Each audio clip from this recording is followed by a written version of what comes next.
Hi அஸ்ஸலாமு அலைக்கும் friends, எல்லோரும் எப்படி இருக்கீங்க? நல்லா இருக்கீங்களா? இன்றைக்கி நம்ம வெங்காயம் காரக்குழம்பு தான் நம்ம வீடியோவில் எப்படி செய்கிறதுன்னு நான் செஞ்சு காட்ட போகிறேன். வாங்க பார்க்கலாம்.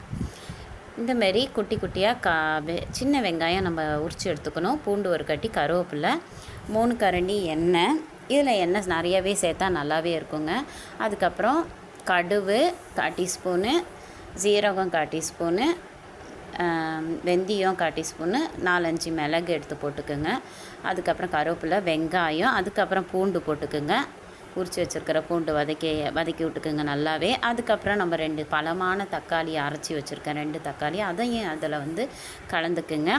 அதுக்கப்புறம் 1/4 டீஸ்பூன் மஞ்சத்தூள், 1/4 டீஸ்பூன் தனி மிளகாய் தூள், அதுக்கப்புறம் 1 ஸ்பூன் பார்த்திங்கனாக்கா மல்லித்தூள், 1/2 டீஸ்பூன் கலந்த குழம்பு தூள், தேவையான அளவுக்கு சால்ட்டு போட்டுக்குங்க.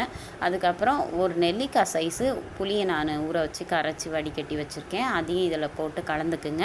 தண்ணி தேவையான அளவு ஊற்றுக்குங்க, நிறையா ஊற்றாதீங்க. நம்ம எதுவும் காய்கறி இதில் கலக்கலை.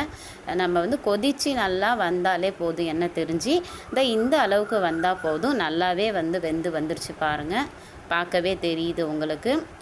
சும்மா ஒரு சின்னதாக ஒரு குட்டியாக ஒரு வெல்லம் கட்டி சேர்த்துக்குங்க, செம்மையாக இருக்கும். இது டேஸ்ட் எடுத்து கொடுக்கும் வெல்லம் சேர்க்குறதுல பார்த்திங்கனாக்கா. அதுக்கப்புறம் சூடான சாதத்தில் நம்ம இந்த மாதிரி ஊற்றி சாப்பிடக்குள்ள செம்ம டேஸ்ட்டாக இருக்கும். சுட சுட சாதத்தில் நீங்களும் ட்ரை பண்ணி பாருங்கள் ஃப்ரெண்ட்ஸ், செம்ம டேஸ்ட்டாக இருக்கும். செஞ்சு இந்த மாதிரி சாப்பிட்டு பாருங்கள். நான் வத்தல் தான் பொரிச்சிருக்கேன். ஓகே, பாய், அஸ்ஸலாமு அலைக்கும்.